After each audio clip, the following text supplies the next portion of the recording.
நான் சேலத்தில் இருந்தப்ப சென்னையில் இருக்கிறவங்கெல்லாம் கோட் சூட் போட்டிருப்பாங்கன்னு நினச்சிக்கேன். அவ்வளோதான் எக்ஸ்போஷர் எனக்கு. ஓகே. அந்த அளவுக்கு ரொம்ப டிஸ்டன்ஸ் எனக்கு. எங்கேயோ இருக்கு சென்னை. அது ஆமா. ஒரு ஃபேண்டசி மாதிரியே ஒன்று இருந்திருக்கும். ஓகே. ஆமாம், சென்னையில் வந்து தங்கிட்டேன். அது செம்ம ட்ராட். அது அந்த மந்த்து பயங்கர. அப்போல்லாம் வாட்டர் ஸ்கேர்சிட்டி இருந்தது, இப்பயும் இருக்கும். இதில் சில இடங்கள், நிறைய இடங்கள்ல இருக்குது, நமக்கு தெரியறதில்ல.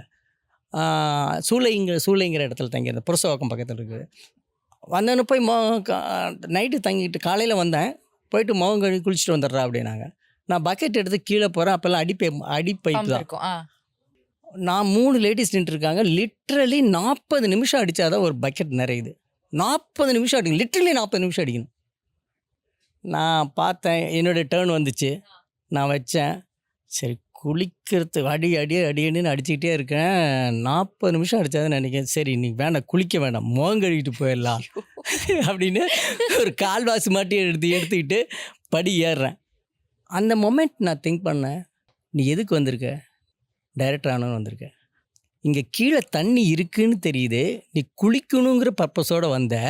தண்ணி இருக்குன்னு தெரிஞ்சும் நீ அடிக்கிறதுக்கு தயங்கி உன்னுடைய டார்கெட்டை மாற்றுற, உன்னுடைய தாட்டை மாற்றுற.